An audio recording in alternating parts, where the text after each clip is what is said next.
Welcome to the Speak Your Way to Cash podcast, a podcast where we teach speakers how to land paid speaking engagements and corporate contracts. Each week, we deliver high-quality content that teaches you how to level up your speaking business. Be sure to join the Speak Your Way to Cash Facebook group after having your mind blown by this information-filled episode. Now, here's your host, Ashley Kirkwood, lawyer and professional speaker. This is the Speak Your Way to Cash podcast. Hello, it's Ashley Kirkwood with the Speak Your Way to Cash podcast. Super excited about our guest today, Darnyelle, and I'm saying that right? Yes. Awesome. Okay, great. So I met her through a Facebook group for a community that we're both in, and she is a powerhouse, always dropping gems, full of knowledge. And y'all know me, I love folks who bring value, and I'm always bringing you the best, only the best for the Speak Your Way to Cash fam. So Darnyelle, welcome so much to the show. We're so excited to have you. Thank you so much, Ashley. Hey, y'all. I'm excited to be here. Yeah. So tell us a little bit about what you do and how you're helping people all over the world now. Yeah. So I help service-based entrepreneurs who are at the 6-figure mark that want to be at the 7-figure mark get there faster than they ever could on their own. We have a strategic blend of spiritual coaching, mindset and alignment, and business growth strategy that skyrockets our clients, boosts their confidence, and pads their checkbook, which is phenomenal and is allowing us to help people to shape the planet. And I'm excited to be here. And I'm excited about the work that I do. I'm excited about the work you do. Okay. Can we just talk about that for 2 seconds? So those of you who are listening, you already know how amazing Ashley is, but I only just learned of her and I am just in awe to be in your presence and to get to share this space with you today. Awesome. So excited that you're here. Yeah, guys, it's going to be a good ride. Okay. So pull close to your screens, or if you're listening, make sure that you take notes, not if you're driving, but listen to all this good information. So I'm really excited about, you always give value. That's how I found you. I basically hand select everyone who's on the show. But one of the things that I love is that you use speaking in a different way. So we talk a lot about different speaking models, and selling from the stage is something that is a phenomenal model to you speaking for. And you've done that. You've done it exceptionally well. So can you talk a little bit about how that aspect, how your business intersects with speaking and how you're utilizing it now? Absolutely. So I remember once, several years ago, I don't even know how many, but I was speaking on a panel and the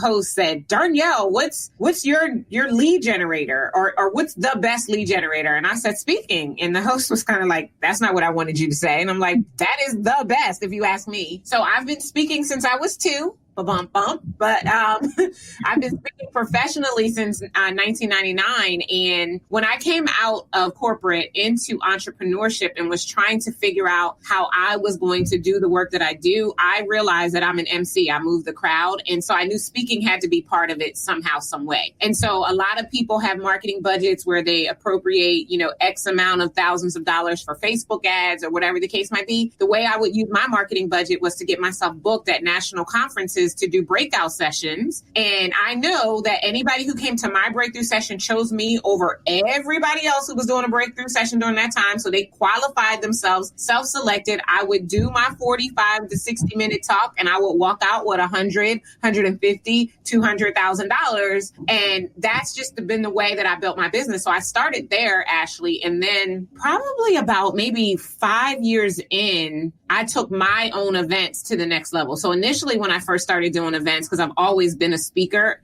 it was just a gathering place for people. It was a place to get people excited and motivated, and you would leave and you're broke. Even though you had a couple hundred people in the room, but you don't know that you should be trying to sell these people something or helping them to take the next step. And so eventually I caught wind. I started attending enrollment events. And I was like, oh, look here. Mm-hmm. So I paid attention. And I was like, oh, I think I'm going to try this. And then I did that for many years. And the way we became a 7-figure company was through leveraging a live event. So still speaking, sharing my story, sharing my amazing content, filling the room with ideal prospects and enrolling them into high ticket programs. And so that's what I do. That's one of the ways I help my clients. I don't specialize in one way to grow your business like a lot of people do, because I'm a business coach. I know business. I have an MBA. I don't care what kind of business you have. I can show you how to grow it. And speaking is likely going to be a part of that marketing mix because it is the most powerful way. If somebody fills the room with your ideal clients and you show up and shake it, if you shake it just right, you're going to leave with full pockets. And so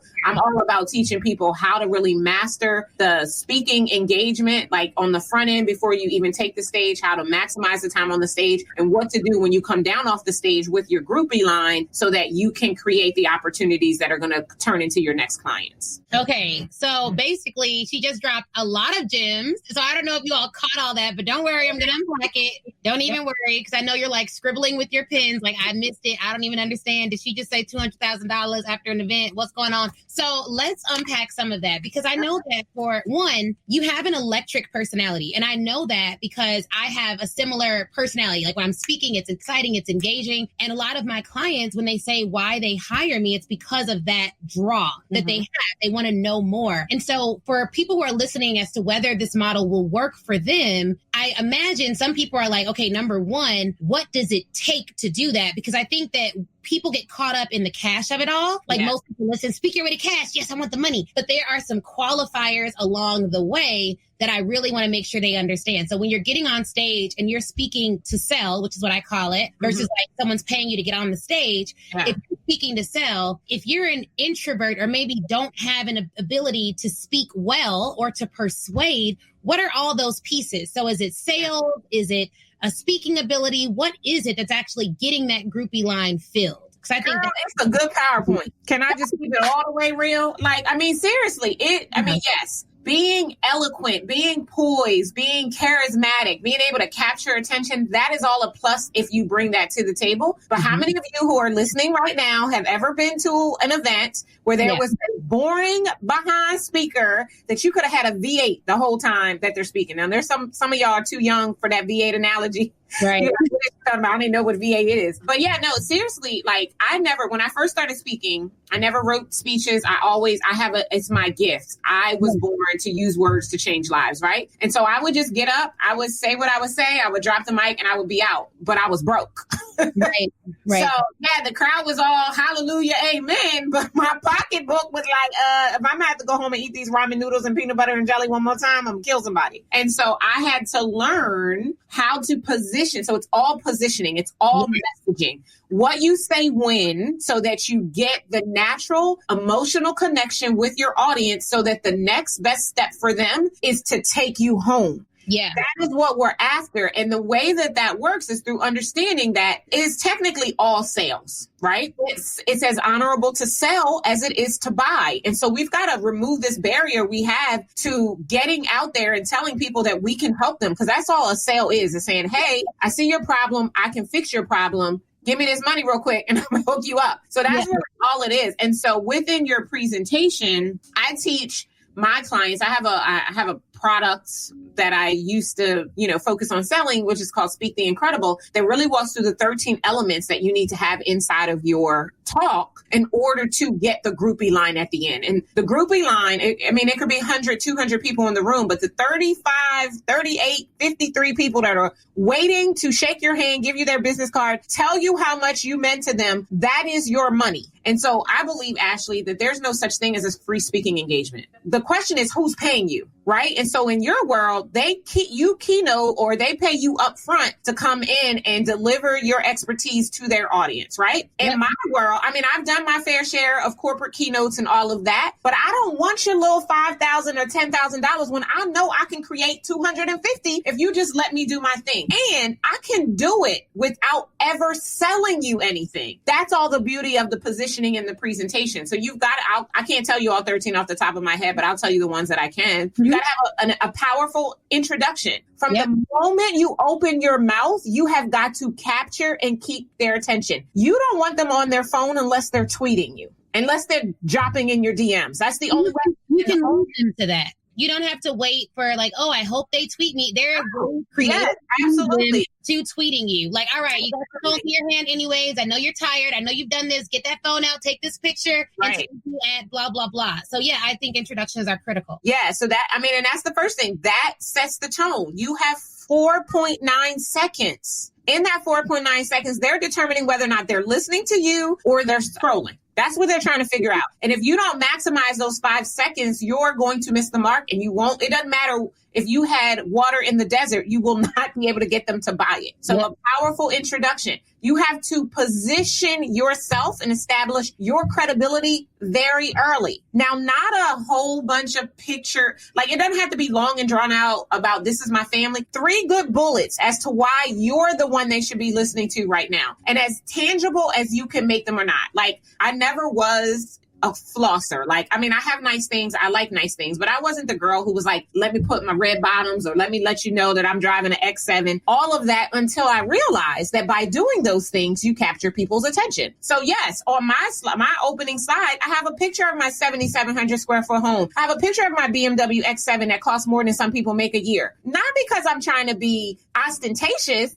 but because I'm trying to establish credibility. And the way we establish credibility is by getting on the level of our audience. And who are you speaking to? Because I imagine like different rooms, you're going to establish credibility different. Like, absolutely. So like if I'm doing a national church conference, I feel like they may be real inclined by all of that, right? But then if I'm speaking to a room full of data scientists in Ohio, they're like, who's this pretty lady? You know what I mean? So like, who are you traditionally speaking to for these presentations? Yeah, I mean, my audience is varied. These days, I'm talking to entrepreneurs and small business owners because I don't run it. I still own a corporate company that does corporate work, but that's completely outsourced. I don't have anything to do with that because that's not my love. But you will be surprised. It doesn't matter where I go. When I show those pictures, like I show a picture of my pink Cadillac when I used to be in Mary Kay. It doesn't matter who the audience is. They are blown away by the fact that the woman who's at the front of the room had one of those pink cars. So you have to identify what are going to be the credibility images that you show, but they're going to transcend the room because it doesn't matter because it's saying, I know sales because I speak on systems, sales, and support, like the things that you need to scale. That's what I speak about. So when I'm speaking on sales, to drop the pink Cadillac photo, that's a big deal. It is because only 2% of the people actually ever get it, but everybody wants one. And so you find those things, and that's part of your establishing your credibility. You also can't just tell them the mountaintop story. You got to tell them the down in the valley story. And so you got to position your story in a way where you show them that you're on the come up. And you're on the come up because you did the things that you're now going to teach them that you're doing. That's why they pay attention because it's something powerful. President Barack Obama's book, The Audacity of Hope. Yeah. Hope. Well, y'all can write this down and take this to the bank. Hope will sell more of your programs than anything else. But you have got to position the hope. And so that's another thing you got to do. You got to make sure that you're identifying the pain and then pulling on the pain. And so you got to make sure that the stories that you tell, that the scenarios that you share are about where they are right now.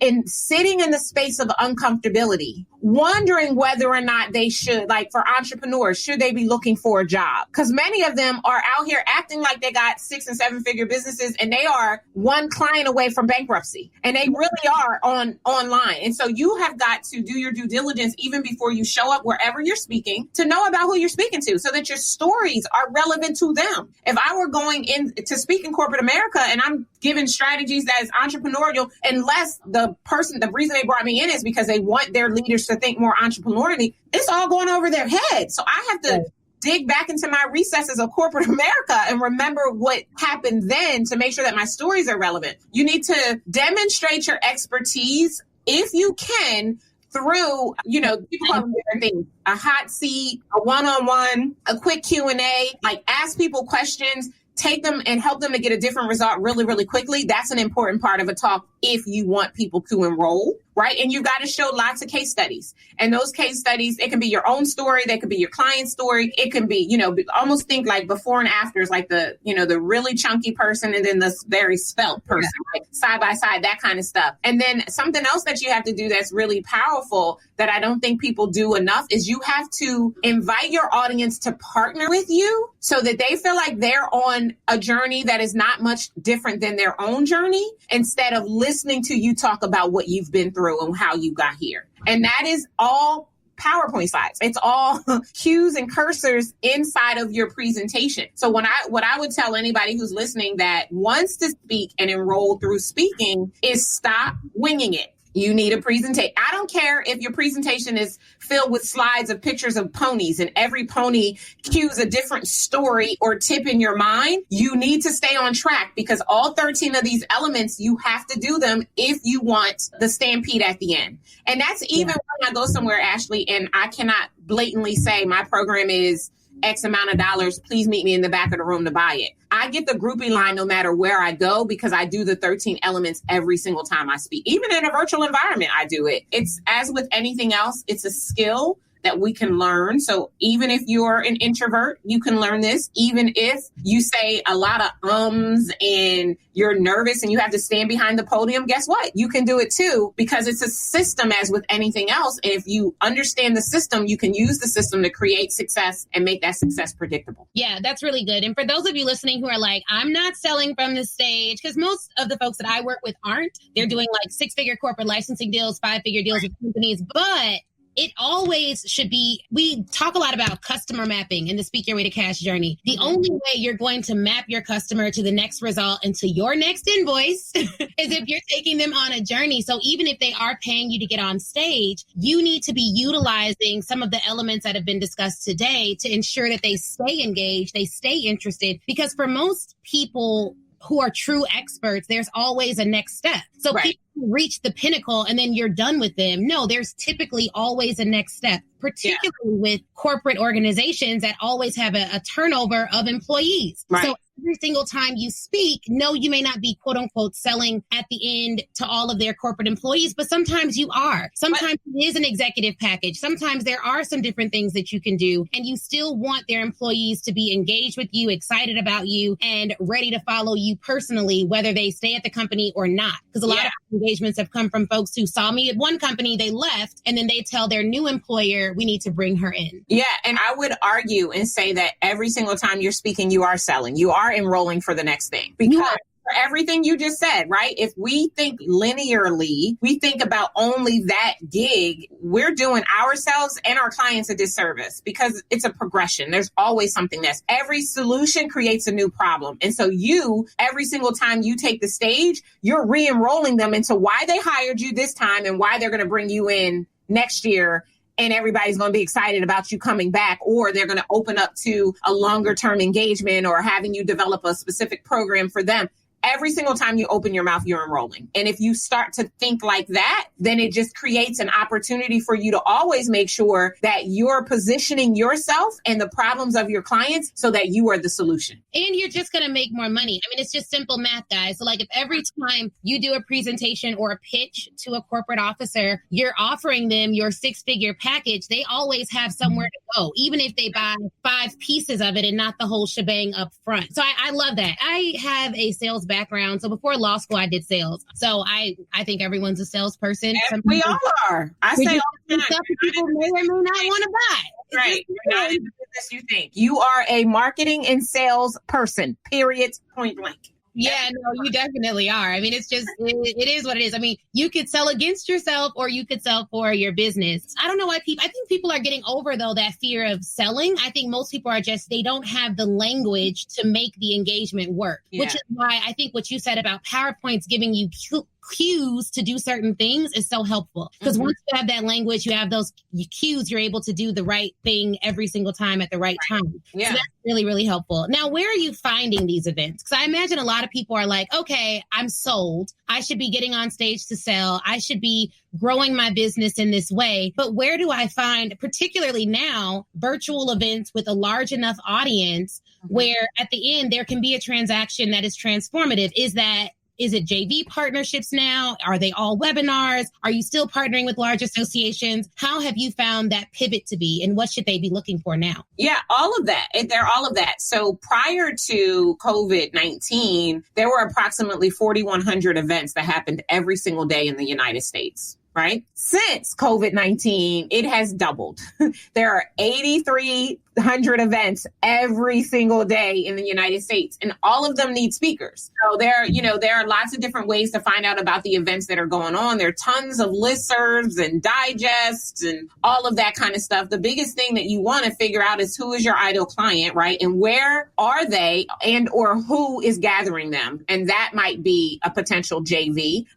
Sometimes I haven't done it in a while, but I've paid to speak at events. If I know that the audience had amazing skin in the game to be there, and I could spend $5,000 or $7,500 to get on stage, to get in front of my most ideal clients, and just position myself to be able to make the sale later, it's worth it to me, because I know that what I sell, I only need to sell one to have made it worth it, right? And I'm still coming out ahead. But these events are everywhere. They're everywhere. I mean, one of my favorite tips that I tell people that are new to getting started and looking for opportunities to speak is just go to Eventbrite. Most people, even I do my own events. I post them on my own websites. We still post it on Eventbrite just because Eventbrite is a marketing engine. And we always get people we didn't even know who show up at our events. So once you identify the events, now ideally, you want to be looking out 9 to 12 months in advance, because that's when event hosts are picking their speakers. You want to make sure that you have whatever your speaker marketing kit is, it's developed and it's ready to go. There should be an electronic digital version of it, as well as an offline version of it. And you want to start positioning yourself. What you don't want to do, or at least this is not what I recommend to people, is do not just send your speaker one sheet to people in a blind environment. No, you need to go research the event. What is the event about? What kind of people are speaking? Who spoke last year? The person who's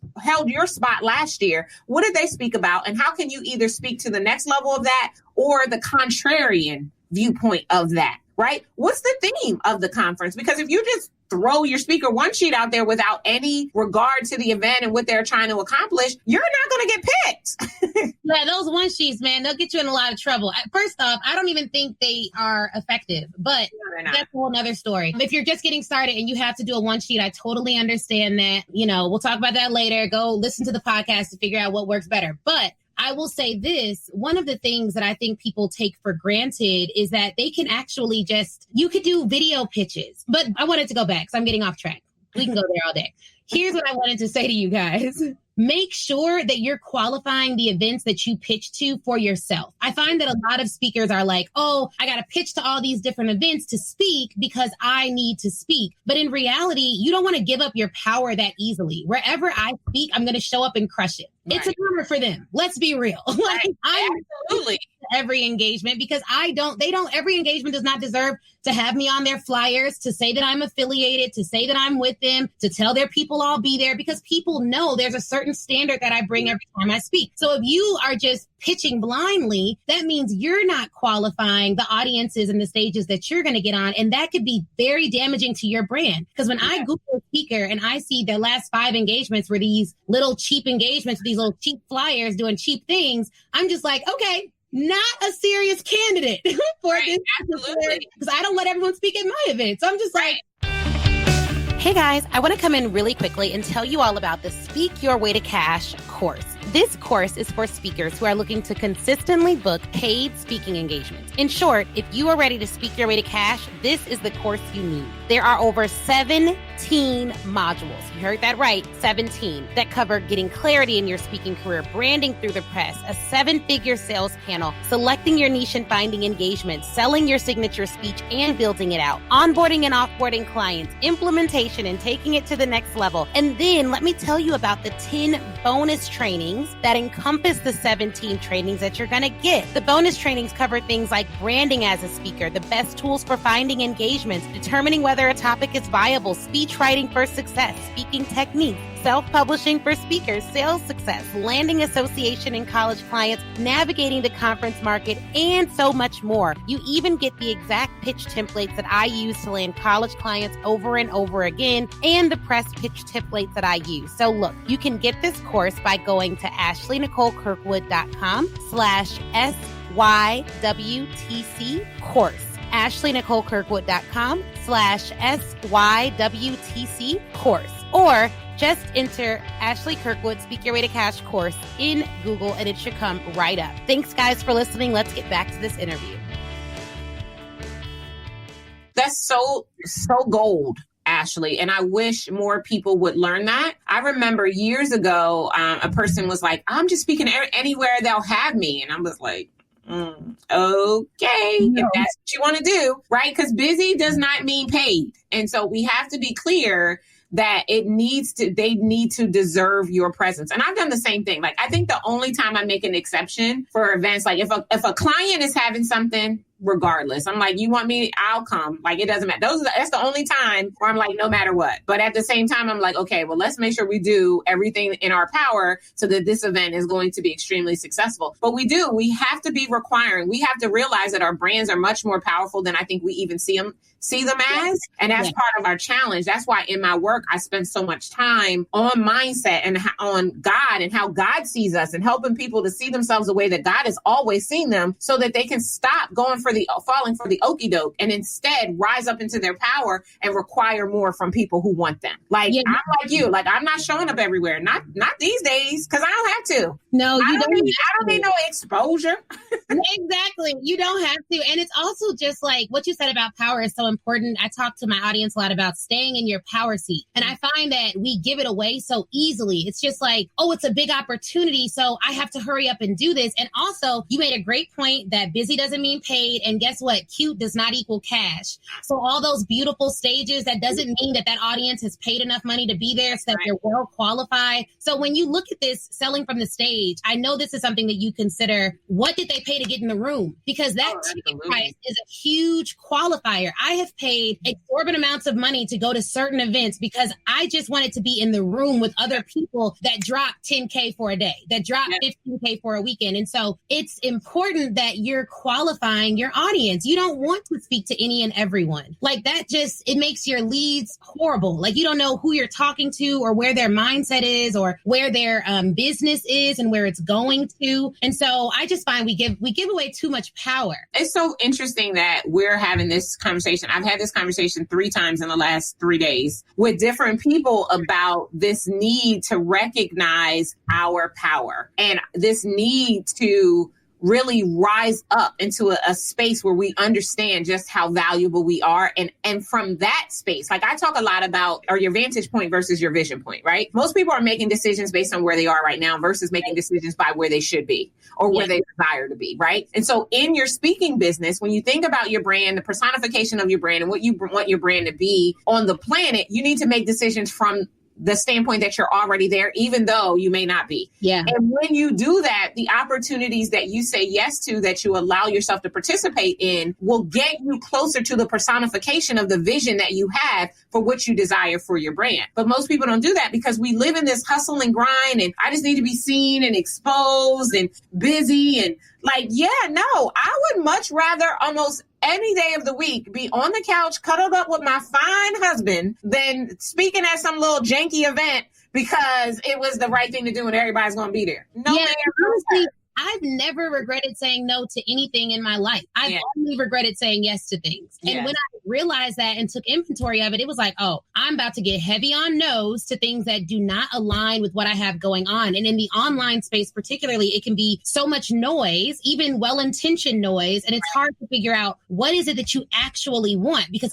when I first started speaking, I would hear people like, oh, I did 100 engagements. And so when I first started, it was like, all right, I'm going to do these 50 engagements a year. Like, that's the goal. And that was not the goal. The ultimate goal was, how can I impact lives? How can I make a ton of money? Because I left a great corporate salary. Like, I was not leaving my $300,000 corporate salary to live this struggle bus entrepreneur life. It just was not for me. So it was like, if they're paying me $300, I have to be worth at least multiple 7 figures. So we're going for that. How do we do that?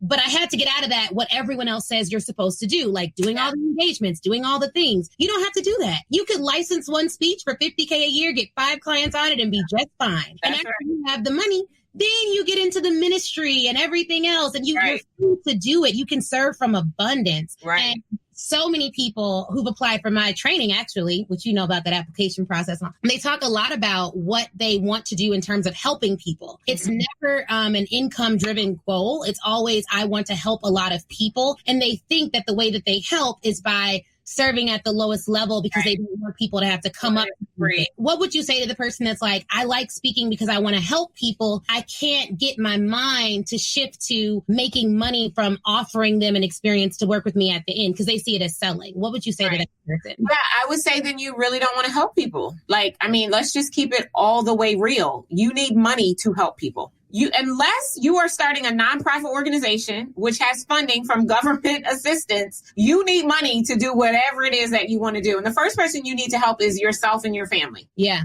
Right. And so we have to, I said it earlier and I'm going to underscore it again. It is as honorable to sell as it is to buy. And sales gets even better when you look at sales as service, right? Let's use a restaurant. We've all been to a restaurant. Have you ever, if you're listening right now or you're listening to the replay, if you've ever been to a restaurant and the food was the bomb.com, the waiter or waitress was so anticipatory. They brought you another drink when you were only halfway finished your current drink. You wanted more bread? They brought you more bread. They slid you an extra dessert just because. It was amazing. You were well served. And in that instance, did they not hand you a bill when the service was over? So stop saying that I want to be of service and I got to help. Yeah, you help people by requiring them to invest in themselves to get access to the solutions that they haven't been able to get access to on their own. People are paying you to solve a problem they can't solve on their own. Period. Yep. And we do ourselves and we do others a disservice to have the solution to the problem and to either A, give it away for free, or B, keeps our mouths shut because we're afraid. Listen, the other thing that we have to do is we have to detach because I don't care who my next client is. I talk to people all the time, right? All the time. We have people applying for our programs all the time. And I'm never like, oh, Ashley says she's going to sign up. Let's just call Ashley every day until she signs. No, listen, I would love to work with Ashley. And this is just an example, but I mean, if it's so for affordable stuff, I would love to work with you. Right. But the thing is, I'm not hell-bent on it being Ashley. I'm ready to work with whoever is ready to step into the seat to experience extreme transformation through me. And so when we are able to pull up on our value, our power, our expertise, and what it is we bring to the table, then we stop thinking that we're doing people a service by giving that away for free. Those of you, this is probably going to be raw and out of pocket, but I'm going to say it because it popped into my head. Those of you who have children, little girls specifically, do you want your little girl giving her cookies away for free? No, ma'am. No, sir. So why are you giving yours away for free? Like, we need to stop. We call ourselves entrepreneurs, but then we want to be volunteers. Like, there's a difference. Now, if you want to establish a nonprofit, Ashley said it best. Go make your millions and then set up the nonprofit, then create the ministry. But it is not inappropriate to have a ministry focus and to be well paid. Listen, everything I do is for God. Everything. I have fully surrendered. He is the CEO of my company, but we cash big checks. And we cash big checks because he said I should cash big checks in Deuteronomy 8:18. And so because he said that, he didn't just give me the power to create it, but because he gave me that power, I'm walking in it because it's what he said for me. So stop hiding behind God, ministry, whatever, and do the work that you are meant to do and do it in a way that affords you to actually be an example to those people. Because here's the thing, Ashley, those of you who are listening, you cannot be the change you want to be if you have no influence or impact. That's just fact. And I have influence if you are broke. Like, think about it. You may have been to the church that was meeting in someone's home, that was scraping together tithes, that had to close, that you couldn't get a good word. Like, you've been to that place, but you may have also been to, like, the Potter's house. Like, it's the same God. It's an entirely different experience. It's all about your vision point versus your vantage point. And so you just have to make a decision and say, listen, I know who I am. I know whose I am. I know that I am brilliant. I am one of the best who ever did it. And in order for people to access this, it is going to cost. I remember when I was in Mary Kay, the Nationals husband said, we did this exercise and they said, what would your dollar bill say? And they said, mine would say, in God we trust, all others must pay. And I agree with that. We are doing people a disservice to give it away for free. We need to require more. And the crazy thing is, what I found when I did this, Ashley, if I can make it about me, is whenever I did it for free, and then I would turn around, that person went and hired somebody who charged some ridiculous amount of money. Like whether it was in the corporate space, like I remember my very first opportunity to speak. I was so excited. I was so wet behind the ears, but I was so excited that they chose me off of the website of all of the directory of the speakers. And I told them that my fee was $500, which I was fresh off of corporate. At 30 minutes of my time for $500, that sounded like a lot. I didn't know anything yet, right? And the guy was so excited to talk to me when I told him $500. He was like, we'll get back to you. I just knew I had the gig. He never called me back. I ended up calling him back, and he said we went with someone else. And the person we ended up hiring, their fee was $5,500. And so we told ourselves that they must be way better than you because they valued themselves at $5,500. I learned a valuable lesson that day. The guy said, I really like you. And we'll be doing this event again next year. I'm going to give you a call next year. Now, I went and learned what I didn't know. So when he called me the next year, like he did, I picked up the phone. Hey, Mr. Taylor, Darnyelle, we're having the event again. We still believe you would be great. We want to bring you out. Now I said, what's your budget? He told me his budget was $7,500. My next question was, will you have other speakers? He said, no, it's just you. Is that $7,500? My third question, inclusive of the travel? No, we have an additional $1,500 for travel. Listen, Mr. Taylor, because you called me back, this is what I'm going to do. My speaker fee is now $10,000, but I want to honor the fact that you are giving me another opportunity. So I'm willing to do it for $7,500 plus travel. The year before, my fee was $500 stinking dollars because I didn't know the value that I had, even though he could see my value. How many of you are doing that right now, where you are stepping over dollars to pick up pennies because the pennies are more comfortable to you? Stretch yourself.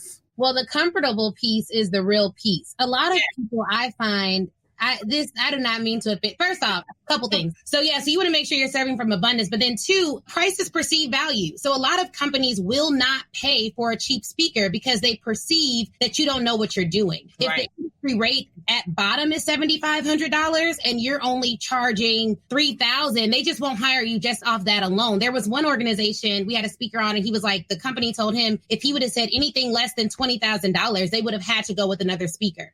Just because it didn't make sense for their budget and they would have thought that he was an amateur. Right. So your price says something about the quality. Like you want to be very mindful of that. You definitely want to make sure that you're mindful of that. And then three, sometimes, not to offend anyone, well, maybe this will offend you. It's fine if it does. A lot of people serve at a low level because they don't want to come up. They don't want to be accountable to excellent service. Ooh, so you that's so good.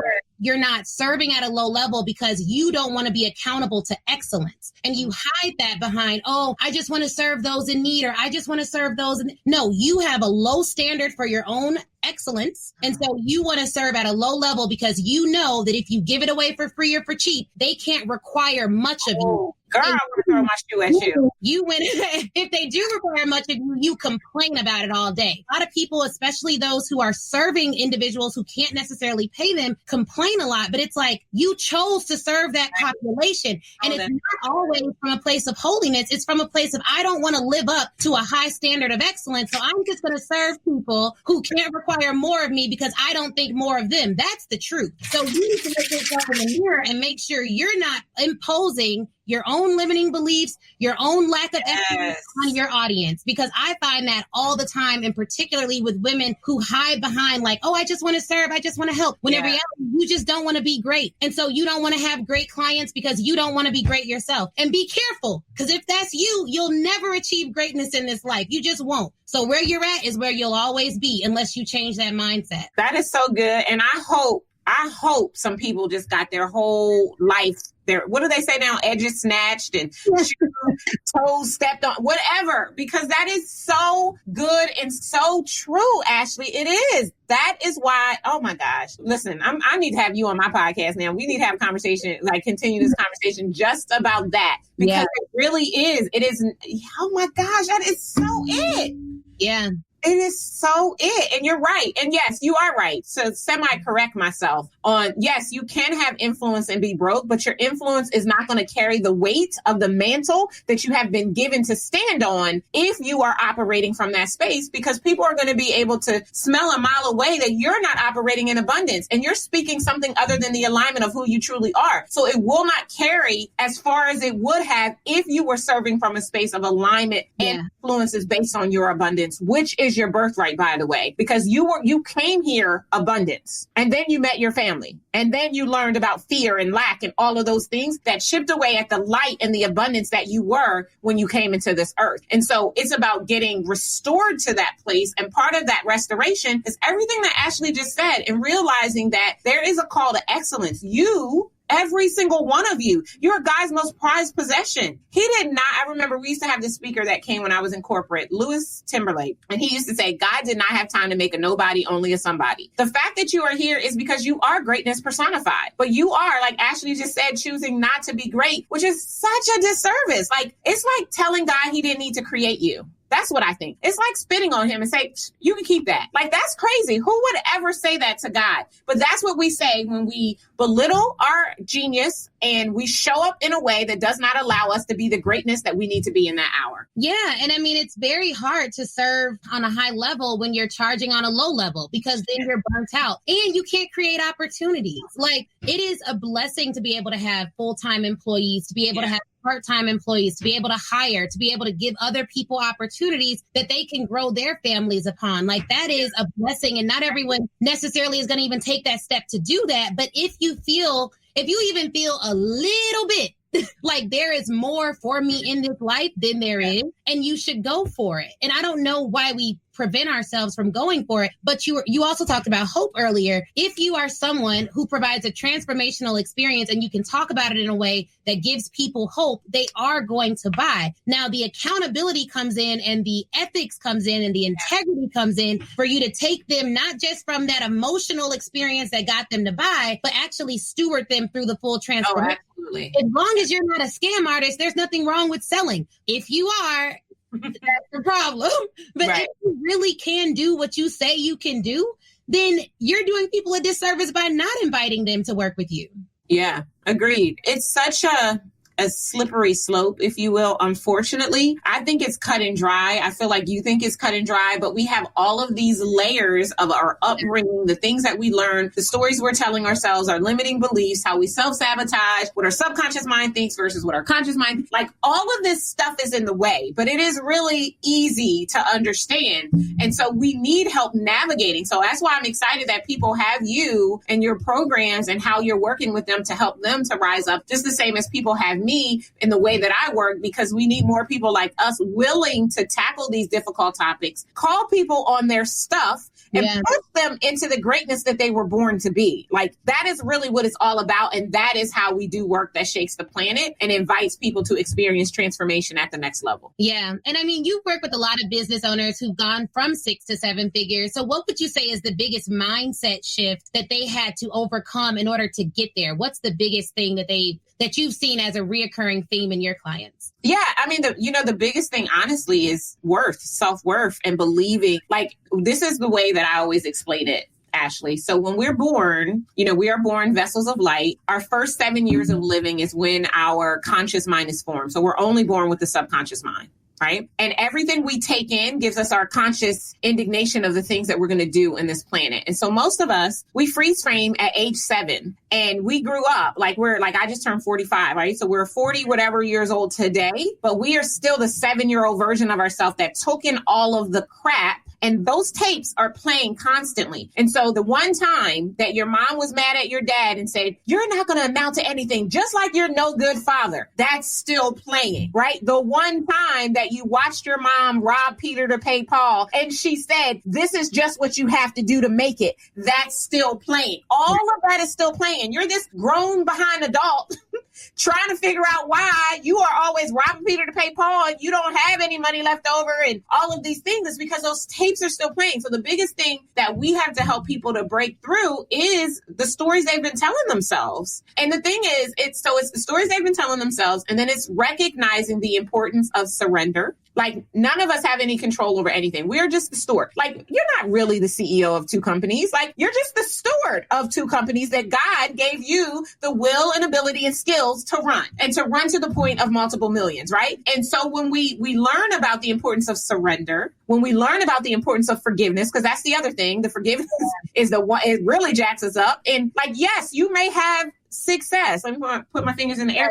But you will not have real success until you forgive. Because, I mean, the Bible says it. You can say to any mountain, move, and it'll move. But verse 26 of Mark chapter 11, which people always forget, it says, but you got to forgive first before this mountain will actually move. And so some people aren't in 7-figure businesses just because they are cantankerous spirits that refuse to forgive the person who doesn't even remember what they did to them when they was 3 years old. And I'm not saying call the person up and say, I forgive you. No, forgiveness is for you. It's not for them. And so that you're not kept from the things that you want. But anyway, to answer your question, it's all wrapped up into this worthiness. And do I deserve it? Am I worth it? And it shows up in the way I charge, the clients I take on, what I allow people to say and do to me. It shows up in all of these different things, but it's all worthiness. And it's all based on Maslow's hierarchy of needs. Every single one of us is asking, do I matter to anyone, right? And is someone going to help to make sure that my needs get met? And because we struggle with the answer to those questions, we have worthiness issues, and those worthiness issues just spill out onto everybody else that we come into contact with. And it mostly impacts our money and our ability to have enough to do the things we really want to do. Yeah. And just being honest about what we actually want. Like I've never, and my husband brought this up last night. So we were talking about an issue with someone who had mindset issues around money. And he was like, well, you wouldn't know because you've never had that. And I was like, had what? And he was like, you never had issues around you having a lot of money. You've never thought that you didn't deserve it. You grew up seeing a lot of money. My dad had a multi-million-dollar business growing up. We've always had money. So he was like, you never dealt with like, do Black people deserve to have great wealth? Is that how it looks? Will it be okay for me? It was always just an issue of when, not if. It's like, okay, this is what you do. That's how you, and then especially I have a child, and that blows my mind. Like I have a kid. I can't not be successful. I'm not going to have lack in her life because I see from the different upbringings that are around me, from my friends and family, the people who grew up with their parents having provision assume certain things about life that help them to move forward. Yeah. So she's not going to have to wonder, can I join tennis? It's going to cost a lot. Can I travel to Brazil on the school trip? Can mommy afford it? Can daddy afford it? Like those thoughts never cross my mind. But when I think about studying abroad, this is a basic example. I studied abroad every year in college. Mm-hmm. I never even thought about the cost of it. And my parents are probably watching this cringing like she never got it. But like, that was not a thing. And when I talked to my husband about studying abroad, he was like, well, the finances of it and this and that. I was like, finances? Somebody will pay for it? He's like, no, that's not how it works. So you do want to think through, like, sometimes you just need some personal development. I go to therapy. I have coaches for everything now, productivity, health, everything, but business. But you want to make sure that those moments in your younger years really don't keep you from your greatest self. Like there's people who need you to level up so they can level up. Absolutely.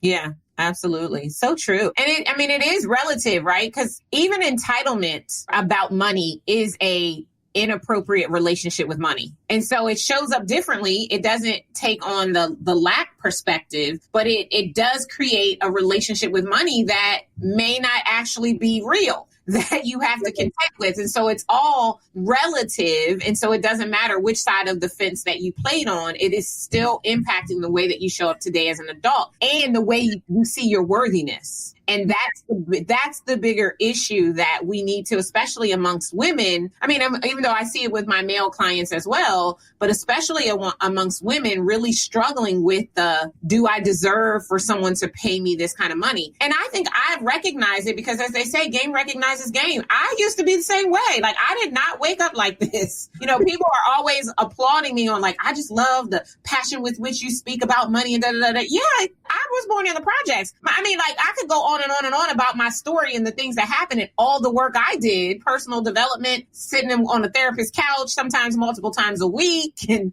all of that stuff to shift and to become woke and to understand abundance and that I am entitled to it just because I live here, just because I live on the planet Earth, I deserve abundance and sitting with that, because there have been times when I'm like, I can't charge that much. I love what you said about you sitting on the therapist's couch, doing your work. It doesn't matter what side of the fence you were born on. You can change these things. Like absolutely. Your mindset, your thoughts, you can be conscious about it. You can change your empathy levels. All of this can change. So this is really helpful for those who are listening who are like, okay, I'm convinced I need to sell from the stage. I want to learn more about working with you and about the things that you offer, where should they be going? Yeah, I would tell you probably the best place to go is workwithdarnyelle.com. That takes you to an application where you can learn about our programs and see whether or not it's the call on your heart, right? I'm really big into working with the people who are ready to experience next level everything, right? I fancy myself, other people call me a business coach, but I'm really going to transform every area of your life. You will not be the same except you'll have the same name. Everything else is going to be different if you let me into your space. And if that doesn't scare you, if that spurs you on to want to learn what it looks like to be able to experience next level everything, to become a better spouse, a better parent, a better human, a better CEO, then go to workwithdarnyelle.com and let's see whether or not we could be a good fit to do some planet shaking together. And then we'll talk about from there how I can help you to do what you want to do at the next level. All right. Awesome. Well, you all heard it here first. And then also, if you all are interested in building out your 5 or 6 figure corporate offer, you can always go to ashleynicolekirkwood.com/apply and apply for our private training, especially for speakers who are thought leaders and experts. This has been an awesome episode. Darnyelle, thank you so much for joining the Speak Your Way to Cash family. And I will see you guys next time. All right, wasn't that interview amazing? If you're anything like me, you have pages full of notes. But here's the thing. Before you head out, I want you to go to facebook.com and join the Speak Your Way to Cash Facebook group. That is where I am. That's where a ton of other speakers are, a ton of other people who listen to the show. We all congregate there and chat. And it's 100% free. Now, if you're ready to take your speaking career to the next level, I have 2 ways for you to do that. One, you can go to ashleynicolekirkwood.com/SYWCC live replay and pick up the live replay. That training is 7 modules, chock full of information. It's crazy. Go over there, read all about it. Or if you want a more personal experience, you already know that you want to be a speaker. You're ready to fully commit and you want someone to walk you through it and save you tons of time Googling and doing it on your own, then book a VIP day with me. You can go to ashleynicolekirkwood.com, scroll down until you see the VIP day section and get more information on that there. All right. Thank you guys again for watching. Please do not forget to leave us a review. That is how we keep this train rolling and get some of the best speakers in the world to get on this show. So please, please, please leave a review. Shoot me a message on Facebook or Instagram, and Facebook in the Speak Your Way to Cash group, Instagram at the Ashley Nicole Show. And I'd be more than happy to chat with you and say hi. All right, y'all have an awesome, awesome day.